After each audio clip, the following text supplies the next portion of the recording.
Okey, dengar saya kata awal dia. Dengar. Dengar tak? Dengar doktor.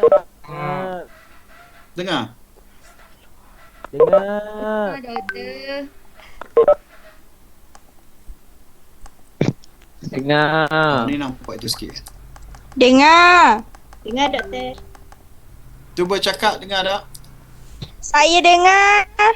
Dengar doktor. Dengar doktor. Macam mana jadi macam tak.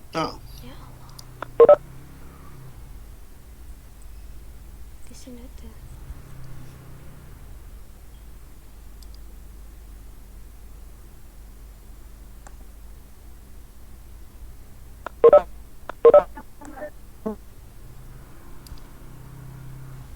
Boleh dengar tak? Dengar. Dengar doktor. Dengar doktor.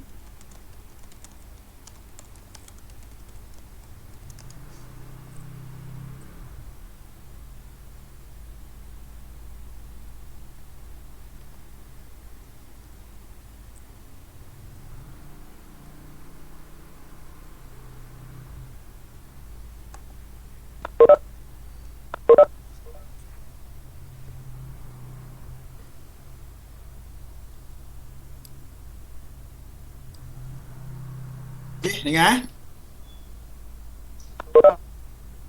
Dengar doktor.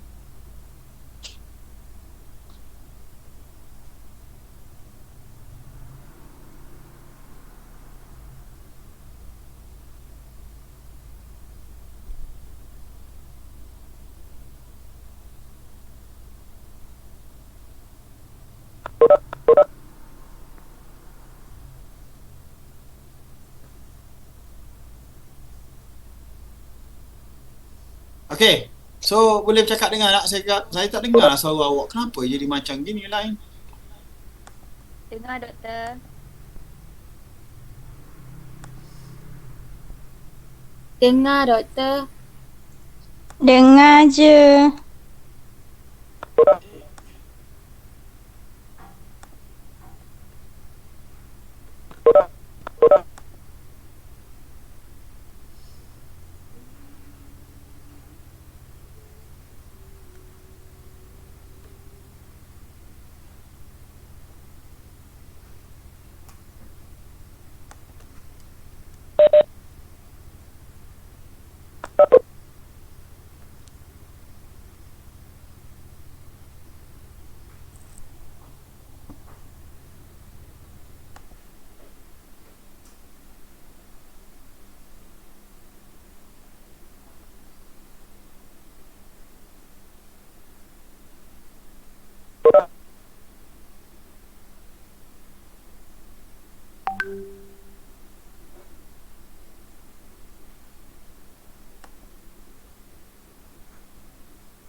Tak dengar lagi ya suara?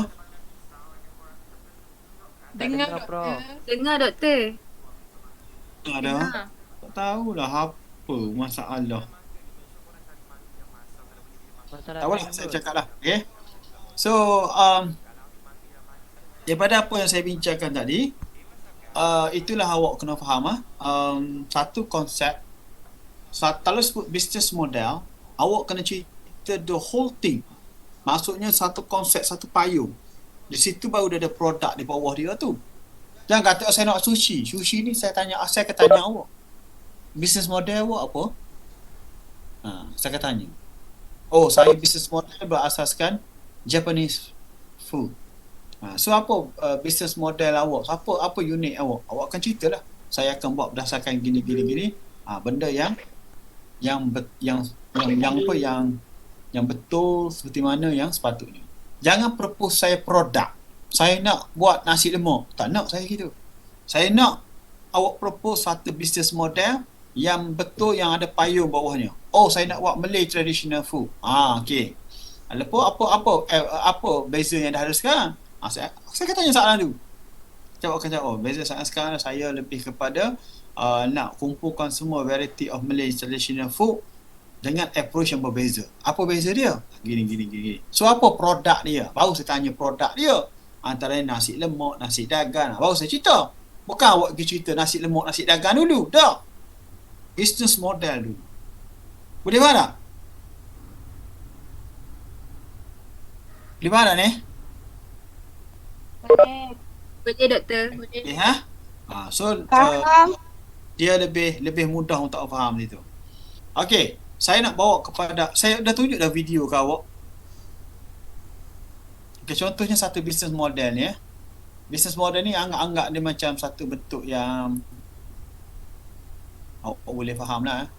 Ni YouTube Okay, YouTube. Ni saya bawa ni untuk belajar je lah satu konsep business model.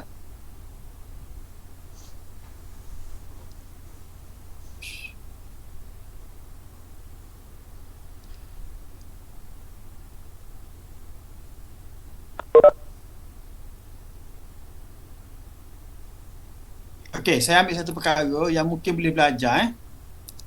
Okey. Indian street food.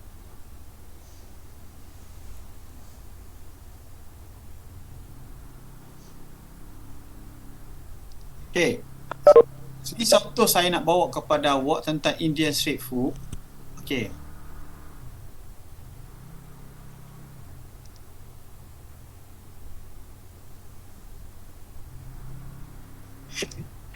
Feel like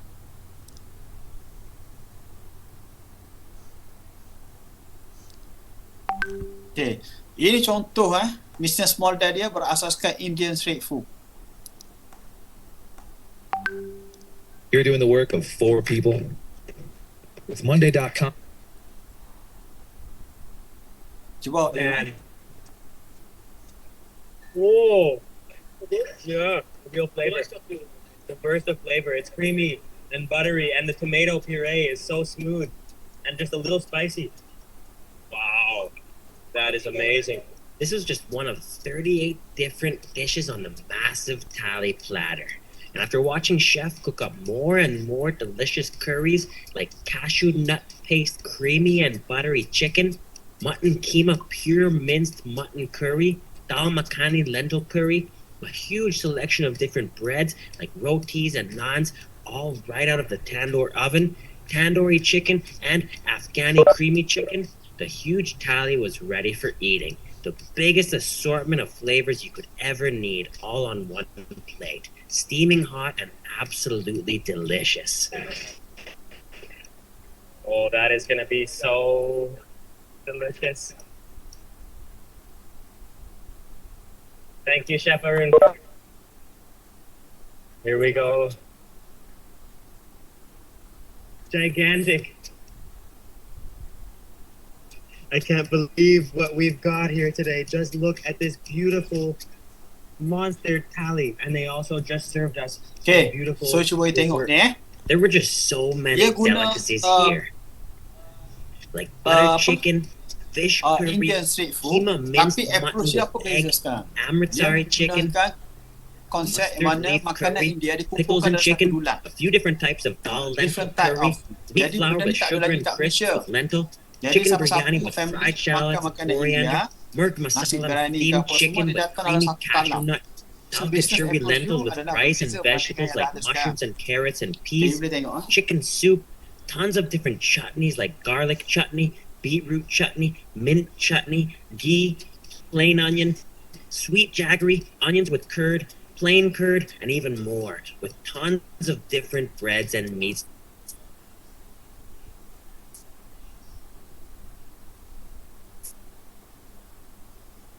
to go with it. Oh, absolutely. Flavor packed and delicious. That is just. I have no buttermilk, and then we've also minced. I want to go right in. Beautiful curry here. Let's try that out. Oh yes. Mmm. Mmm. Oh. Whoa.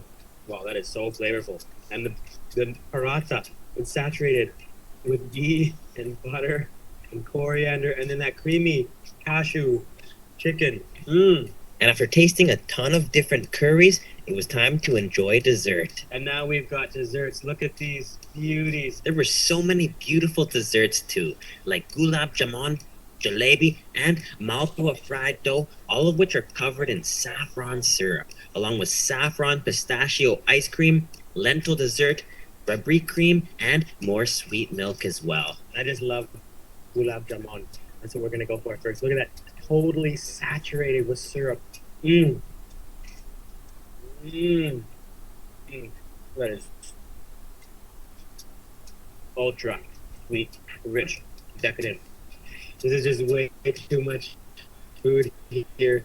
But what's really nice is this is actually meant for 4 people, but if you can't finish it, they donate it to an NGO and they give it to people in need. Thank you so much. Wow. So tasty. I'm stuffed. Thank you. And after that amazing thali platter, we kept moving on for more street food and found a super special Mumbai pav bhaji made with tomato, bell pepper, green peas, and potato mash. Except here, it was offered in 2 versions. The classic red version with chili and butter, and also the specialty black version, made from their special black masala, made of black pepper, cinnamon, star anise, and over 20 other spices. Awesome, guys. Next up, we're gonna go for an iconic Mumbai street food, the pav bhaji. Right here, they're gonna be cooking it on the grill. Alright.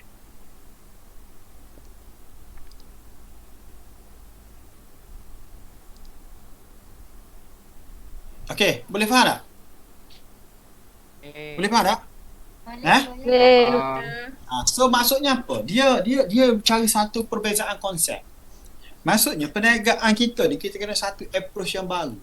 Bukan bentuk produk yang baru, approach dia berbeza. Cara pendekatan dia. Daripada situ baru kita kena pasti kaedah dia macam mana. Sebab tu dalam konsultasi saya, 2 perkara yang saya tanya. Apa business model you? Apa business concept you? Business model you adalah yang saya nyatakan tadi tu lah. Oh, you buat Indian street food. Okay, Indian street food. So apa beza you dengan yang lain lagi? Okay, saya bezanya saya menggunakan teknik berbeza. Yang mana kalau kita tengok sebelum pada ni, makanan India ni dihidang secara berasingan. Contohnya makan nasi daun pisang apa semua. Tapi cara approach saya, kita lebih kepada Indian street food yang dijamu untuk family. Semua makanan dalam masakan India tu sama ada dessert ke, sama ada sama ada makanan nasi biryani ke, kari ke apa semua dikumpulkan satu talan dan satu family boleh makan, kita letak satu package. Untuk 5 orang makan ke, 3 orang makan ke, tak kisahlah. Jadi kita cas dalam 100 satu talang. Contohnya gitu. Also orang yang datang dengan family, dia boleh datang dan makan. Contoh approach. Beza dari sekarang apa? Sekarang ni lebih kepada single. You nak makan, so you makan single. So kalau you nak makan benda lain, you kena ada yang tak disediakan, ada yang disediakan tapi tak ni. Jadi kalau orang yang datang family, so siapa target market you? Customer you, family, lebih pada family, lebih pada orang yang nak bersosial kan, datang dan makan dalam satu talam, semua buat dia ada. Itu maksudnya business model. Okay? Business concept ni konsep ni jenis kaedah perniagaan kita nak buat. Sama ada kita nak buat franchise ke, sama ada kita nak bentuk restoran ke, sama ada kita nak buat bentuk kios ke, tak kisah lah. Sama ada kita nak buat dalam bentuk macam mana supaya nanti benda tu nampak keunikan kita. Ada apa yang tak faham soalan? Ada tak faham? Okey. Ada lagi contohnya. Benda ni mungkin kita ambil sebagai pelajaran lah. Tak nak cerita benda ni. Nama apa? Vietnam. Okey. Masa spa. Okey, ni Vietnam lah. Saya tak nak awak cerita benda-benda bukan, tapi saya nak cerita tentang Vietnam masa spa.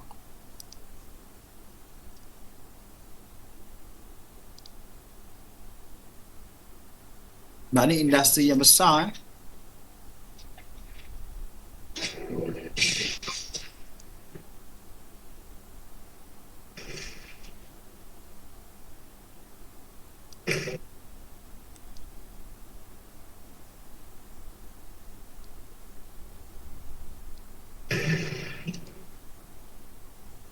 Okay, saya cuba share kat awak. Okay, kalau kita sebut tentang massage, ramai orang tanya massage tu apa kan? Ataupun package macam massage, manjakan diri kan? Jadi saya nak bawa kepada awak satu perkara yang berbeza konsep berbanding dengan spa yang ada kat Malaysia. Kalau awak nak business spa lah saya tahu ada kalangan awak yang perempuan nak business spa. Okay. Nampak dah ni? Saya share nampak tak? Nampak tak? Nampak. Yeah. Ini satu Nampak. tak nak cerita tentang benda-benda lain tapi spa. Cuba awak tengok.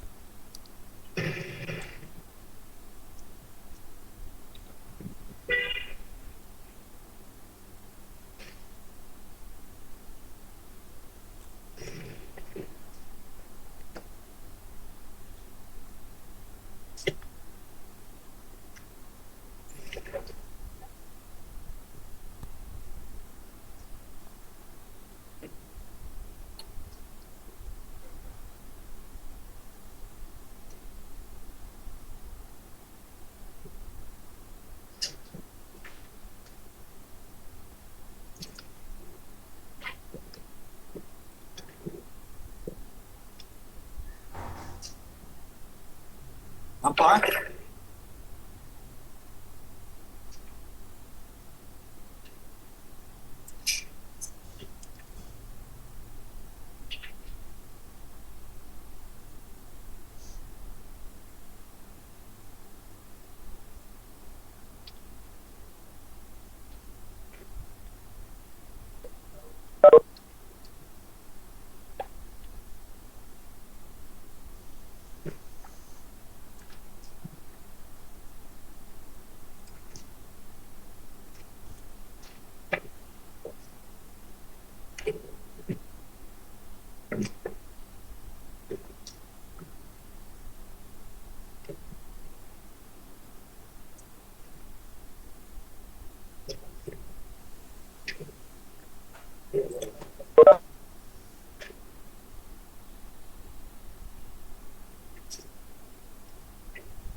Okey,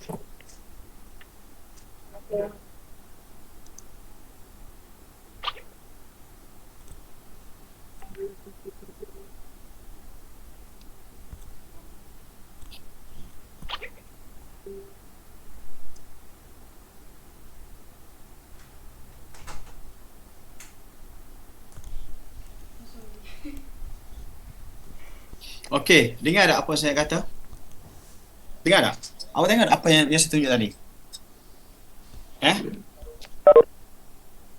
Nampak tak? Nampak. Nampak ah? Jelas doktor. Jelas lah. Cuba awak tengok spa tu. Saya tak nak cerita tentang perempuan tu, spa tu. Spa tu apa beza yang kat Malaysia?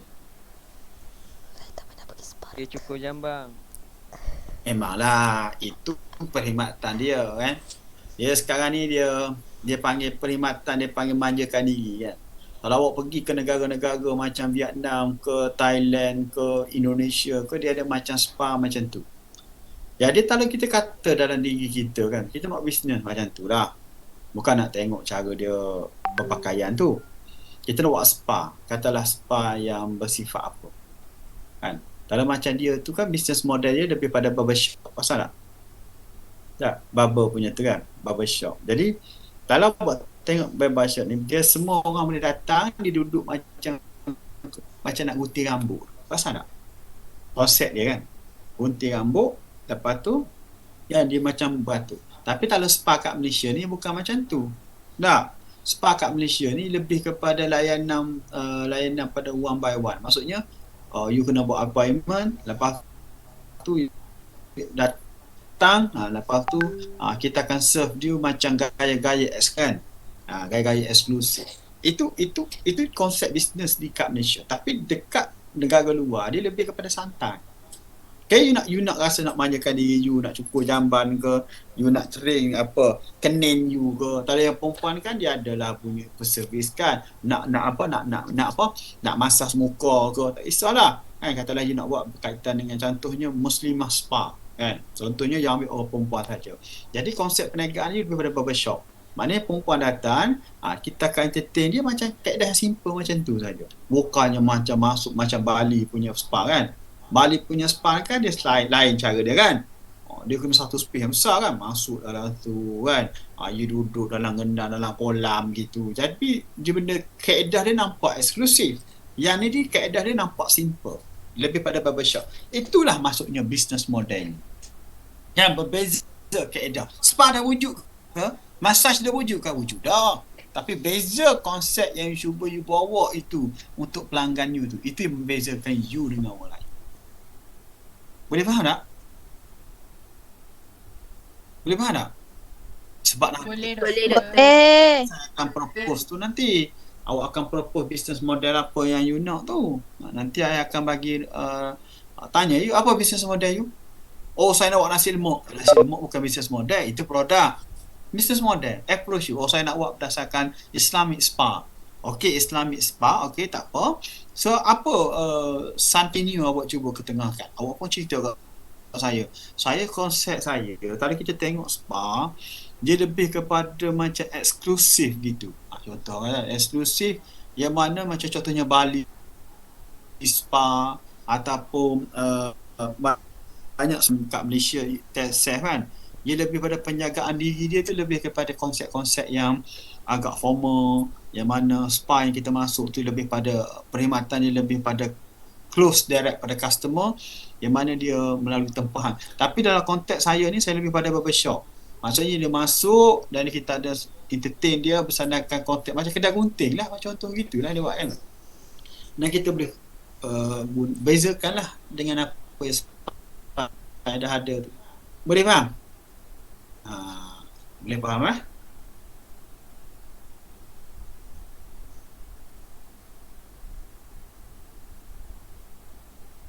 Sekejap.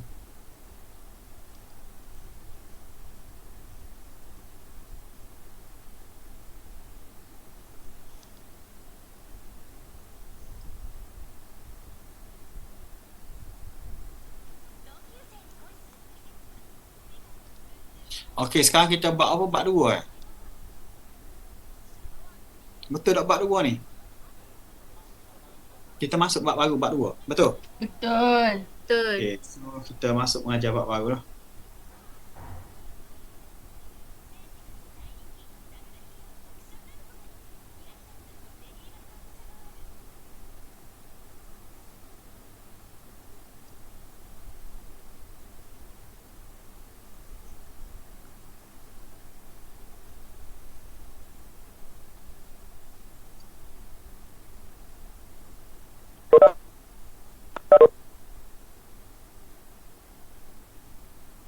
Sekejap eh. Lambat kadang-kadang nak buka PDF pun lambat.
Mana?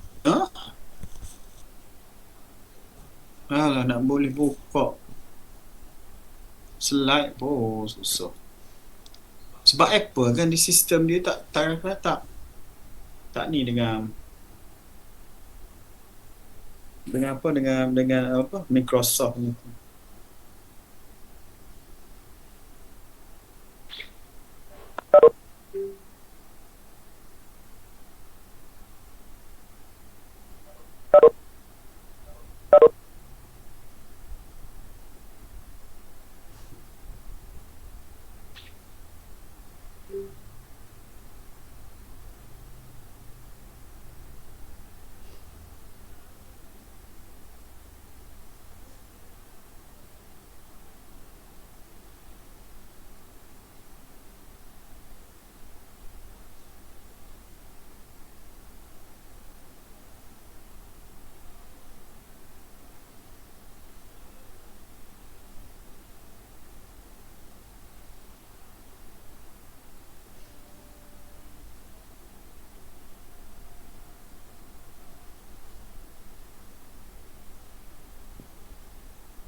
Okay, nampak ah?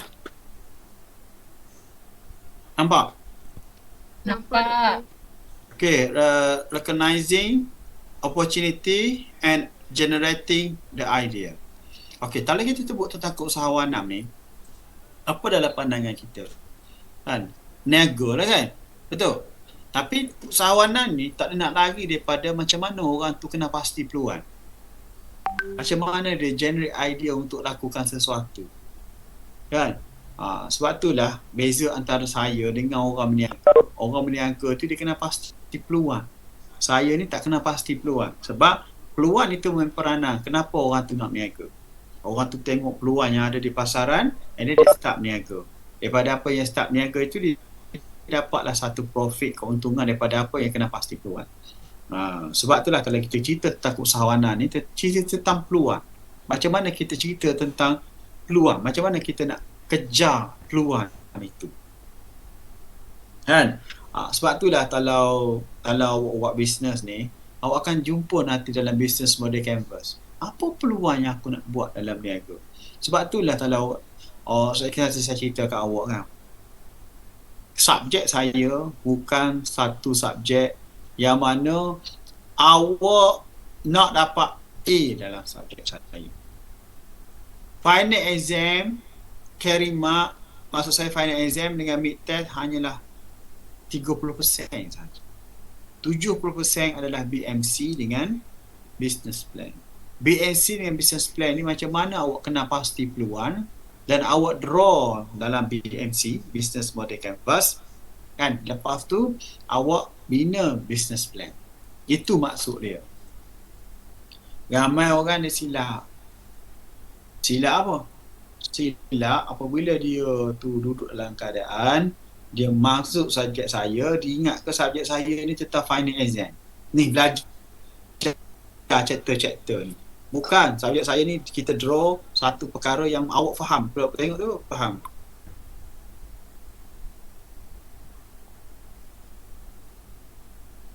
Awak faham apa dia awak nak buat. Okay.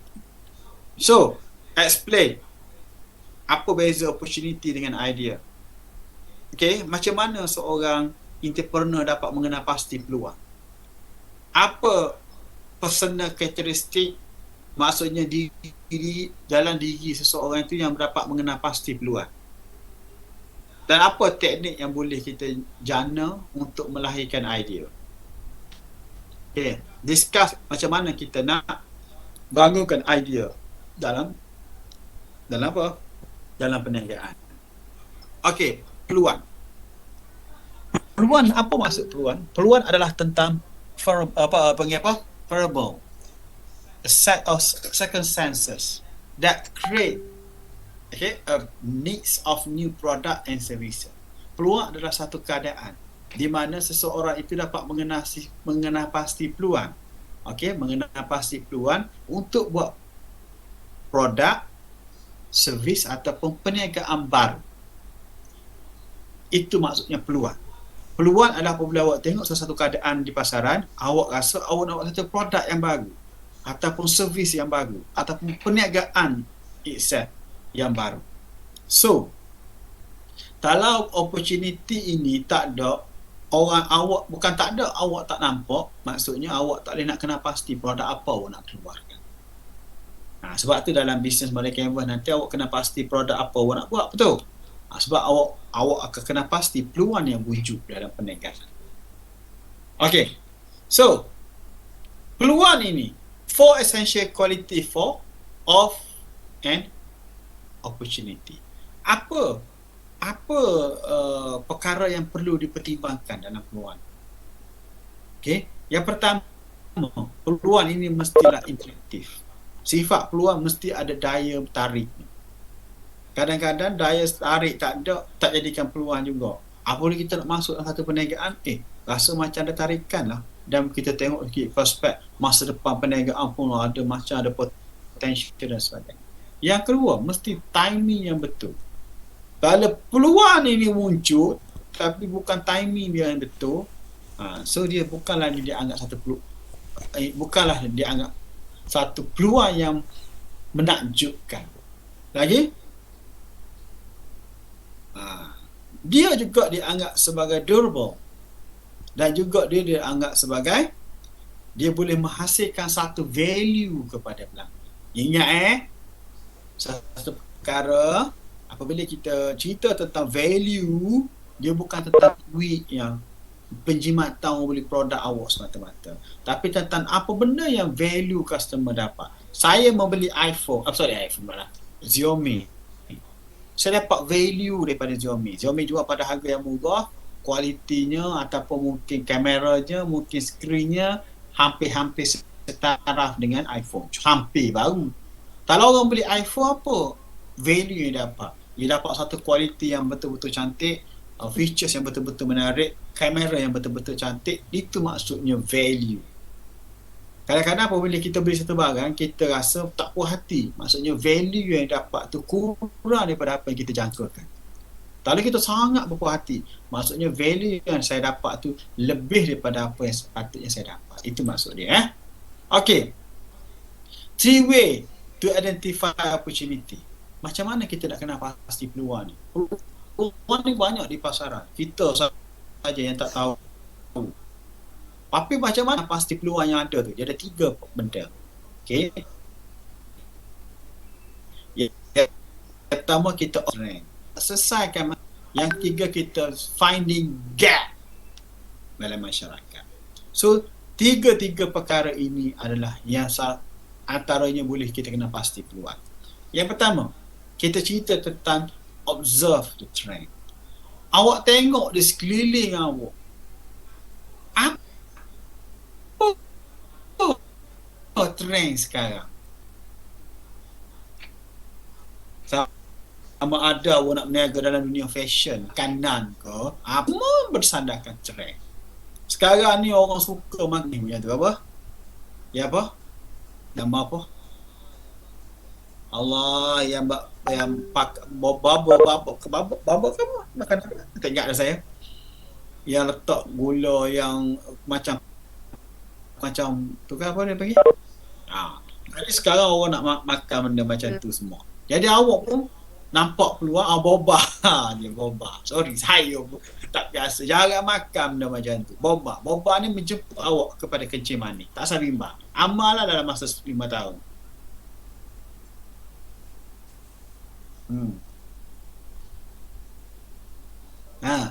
Boba. Masing-masing pakai nak minum boba. Zaman saya dulu coconut shake je. Zaman sekarang dah boba. Sikit lagi zaman sekali babu pula kan. Babu. Tak tahulah nama babu.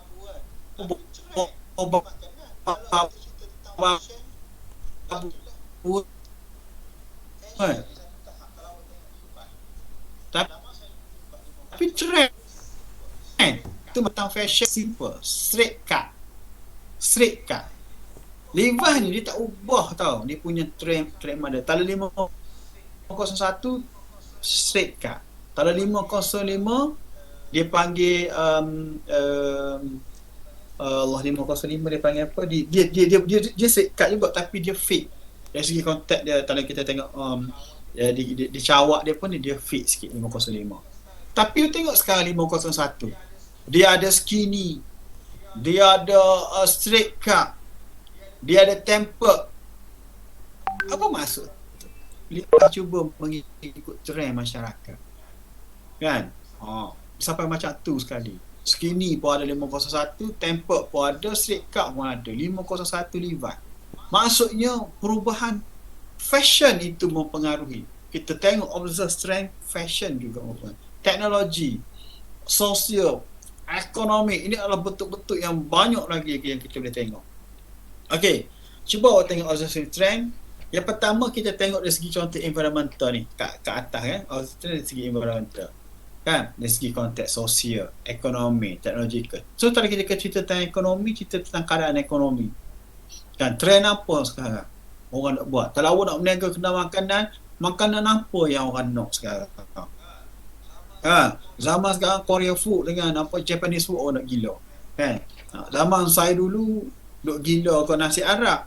Macam-macam trend dia. Okay?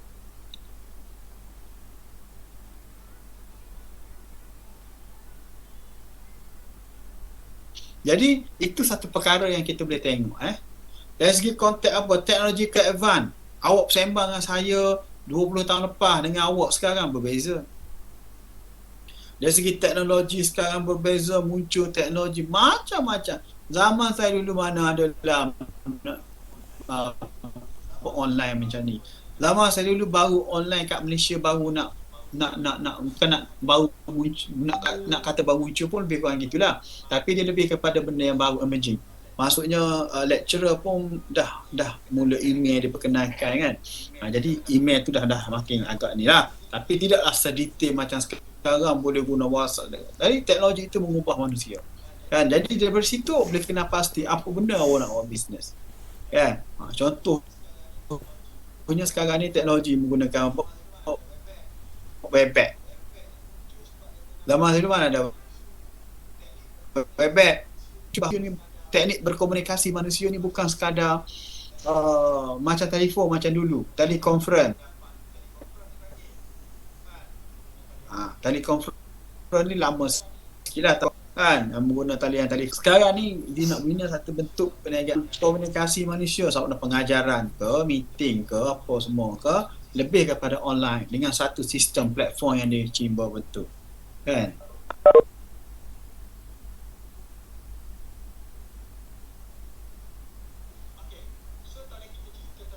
Okey, so kalau kita cerita tentang politika, sekarang ni apa? Dasar kerajaan telah mempengaruhi kita, kan? Sekarang ni dari segi konteks apa? Peraturan kerajaan dan sangat kita kan, orang nak beli kereta contoh lah kan. So trend ni macam saya kata tadi lah, dasar kerajaan. Kalau you seorang bisnes sekarang ni, banyak kerajaan-kerajaan di dunia ni memberikan cabaran cukai untuk kereta EV. Jadi kalau you sebagai seorang usahawan teknologi yang buat kereta, you akan fokus pada EV untuk pastikan bahawa produk you ni dapat diskaun cukai ataupun dapat pemotongan cukai daripada yang sepatutnya. Tak apalah.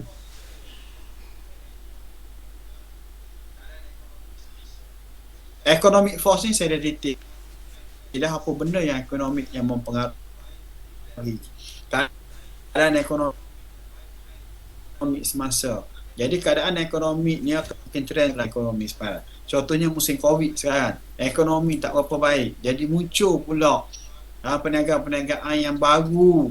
Contohnya perniagaan berasaskan K-ekonomi, gig data. Kan? Dan munculnya macam food panda dan sebagainya. Jadi menguntungkan perniagaan-perniagaan dari segi konteks mana?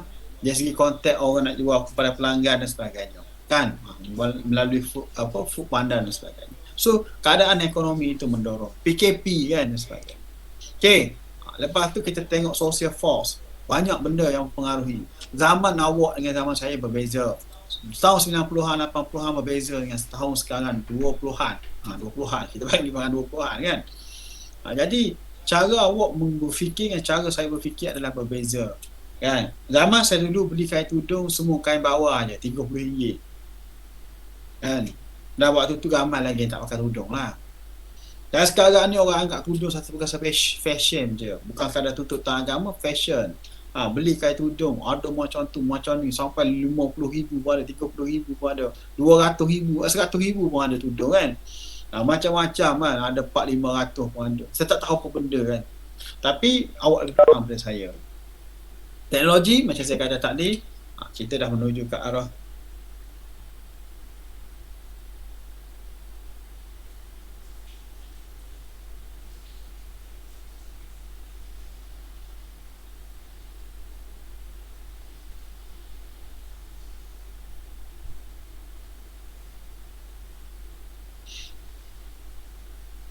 okay.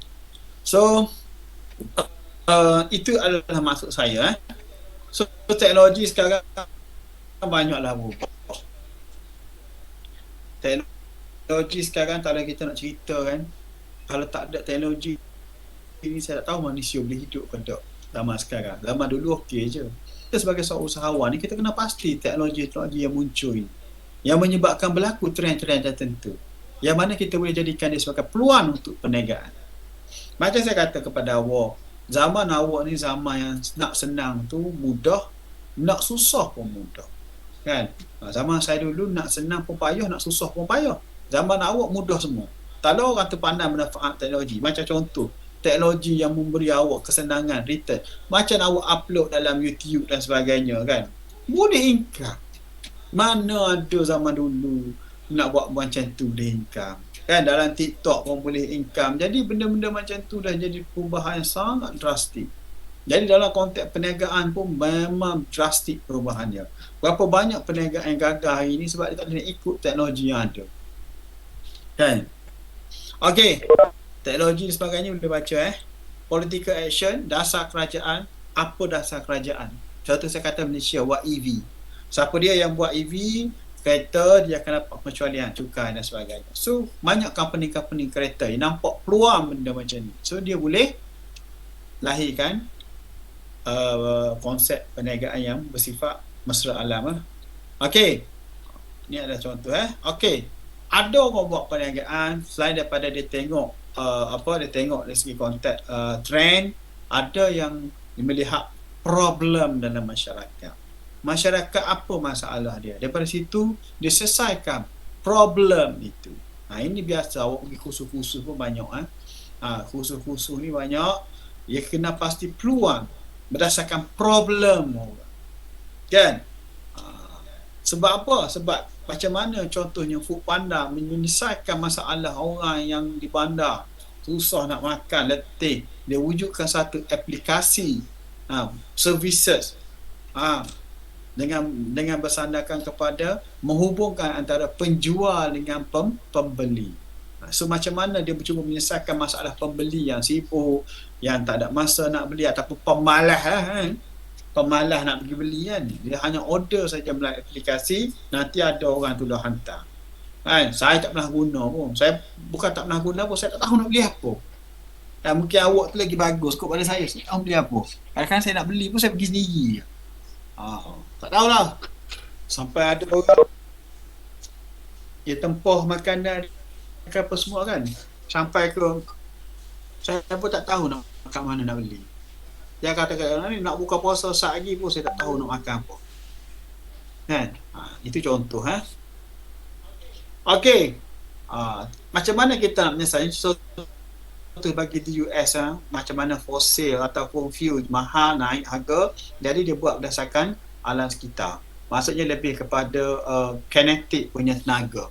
So dia bina satu tempat untuk menghasilkan tenaga, so dia boleh dapat solve problem harga minyak tu naik. Ini contoh macam sekarang kan. Okey, itu adalah tentang tentang problem. Selain pada tu kita tengok gap dalam marketplace. Gap ini adalah satu jurang. Okey, jurang dalam pasaran sedia ada, kita tengok yang mana dia ada berlaku jurang yang mana kita boleh selesaikan masalah tu. Ini contoh dia. Produk ni dia banyak di pasaran, tapi kadang-kadang kita tengok dia mungkin dia terlepas satu perkara dan kita boleh ambil peluang daripada itu. Contohnya Daisy Rock gitar. Dia kena pasti bahawa kebanyakan gitar ni kan gadget gitar, dia kebanyakan gitar di pasaran waktu tu kan tak ada gitar untuk female, untuk perempuan. Jadi dia ambil kesempatan tu, mana-mana Daisy Rock gitar ni dia boleh buat hasil khas untuk spesifik untuk wanita. Ini biasa banyak kali boleh kita tengok kan. Kita tengok gap dalam pasaran tu macam tu, jangan kita cuba masuk bersanakan apa yang lompan pasaran pada ketika itu. Okey. Personal characteristic of entrepreneur. Kadang-kadang kita kena faham, orang yang mengenal pasti peluang ini adalah mereka yang berbeza dengan orang. Tapi apa benda yang mempengaruhi mereka ni boleh kena pasti peluang atau tidak? Yang pertama, pengalaman dia. Kalau orang tu ada pengalaman dalam industri tertentu, jadi dia dapat mengenal pasti peluang dalam industri tertentu. Jadi apabila dia mengenal pasti peluang itu, jadi mudah untuk dia buka perniagaan. Ini banyak berlaku. Banyak orang berniaga ni kadang-kadang dia ada pengalaman dalam oil and gas kan. Lepas tu apabila tiba masa dia nak berniaga, dia buka perniagaan oil and gas. Ada setengah orang tu dia suka perniagaan yang dia ada pengalaman, dan dia buka. Itu biasa. Pengalaman itu mengajar dia untuk buat perniagaan. Yang kedua, cognitive factor. Cognitive adalah tentang bagaimana kita berfikir. Kalau orang berfikir nak makan gaji dengan orang, memang dia tak kena pasti peluang lah. Keluar nanti tak sudah cerita lah ambil subjek entrepreneurship ke apa, tapi nak makan gaji dengan orang, tu ada problem lah. Jadi cognitive you, cara berfikiran you tu memang bersandarkan kepada diri you sendiri. Cara you berfikir. Kadang-kadang cara you berfikir ni datang daripada situasi keluarga you. Keluarga you ni memang tak ada orang berniaga. Jadi you nak jadi berniaga ni payah. Okay, selain daripada tu adalah social factor. You bergaul dengan siapa? Kadang-kadang kalau you bergaul dengan orang berniaga, you akan lebih pada nak berniaga. Kalau you bergaul dengan orang tak nak berniaga, so you takkan jadi seorang peniaga. Okay? Itu masuk sosial. Cara you hubungan you. Okay, ni Witty Society ni ni tengok Okay? Creativity. Setiap orang dia ada kreativiti dia. Manusia berkreativiti ni mencari peluang ni lebih baik daripada orang tak ada kreativiti dan cari peluang. Kan? Saya pernah berkawan dengan orang bisnes, kadang-kadang dia bersembang pun tentang peluang yang ada dalam pasaran. Itu ini tentang perniagaan. Sebab dia nak salah satu perkara. Okay, kreativiti. Macam mana kita nak lahirkan kreativiti? Kreativiti ni boleh kita lahirkan. Kan?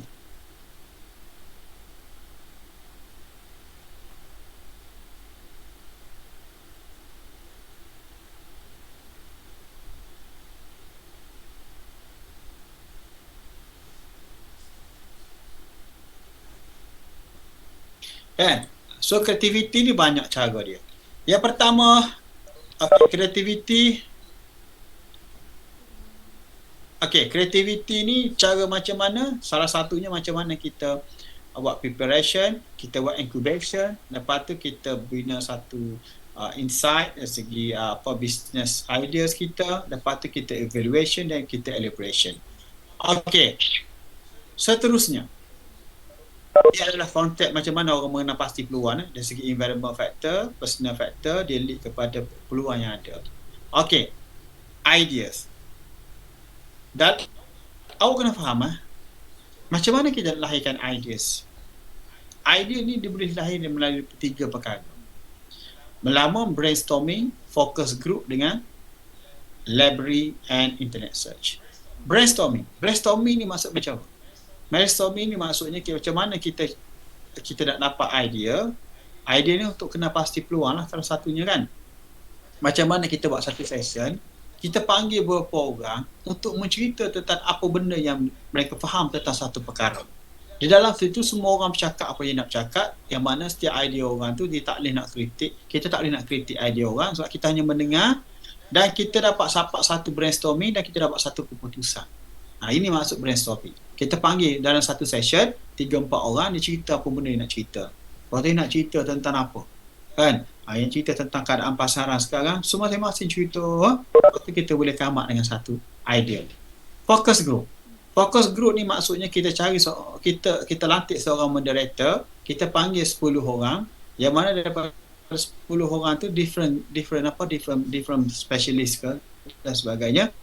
Mereka ni bercakap dan dari situ kita dapat satu conclusion tentang apa benda yang dia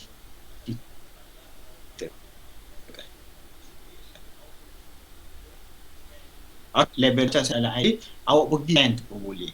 Ni dalam library ni biasalah, library kat internet kan. Sekarang ni dah ada apa Google Trend kan, Google Search ataupun Google Trend. Internet search ni macam biasalah. Order teknik, macam-macam kita boleh dapat advice daripada penasihat tertentu, ataupun kita menggunakan research dan sebagainya. Encouraging the new idea. So apabila kita nak encourage new ideas, kita kena faham kita nak sebuah organisasi, macam mana kita nak encourage the new ideas supaya nanti idea baru ni dapat membentuk satu peluang. So banyak kaedah lah, boleh baca sini, kreativiti dari segi kontek material dan sebagainya. So saya rasa itu saja, saya tak nak pergi panjang sebab dah hampir sejam lebih kan, sejam lebih. Saya online ni saya simple je, saya boleh sejam, tak nak cakap banyak kan. Semasa lepas dia komen, saya banyak singkat sangat lah, banyak sangat lah, tak ada, sejam je saya fikir. Sebab apa? Sebab saya nak save awak punya data. Lepas tu sekarang bulan puasa, takut awak ada apa-apa nak aktiviti nak buatkan dan sebagainya ke, lagi mudah. Ada apa-apa persoalan?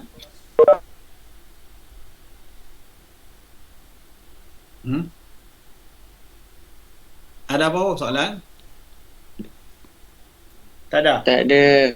Okey, so tak ada. Kita Tak stop ada, kat doktor. sini. Kelas rep ambil dah attender ni? Ambil dah, Ambil dah. Ha? So doktor. semua orang 82 kan? Kelas semua apa? 91. So ambil attendance semua ni. Okey. Nanti tick yang mana hadir, yang mana tak hadir. Siapa-siapa yang ada masalah tak boleh nak hadir, you boleh hubungi kelas rep, tunjuk bukti lah. Kan? Sebab tu dalam attendance tu saya tulis THB, tak hadir bersyarat. Tak ada TH, tak hadir.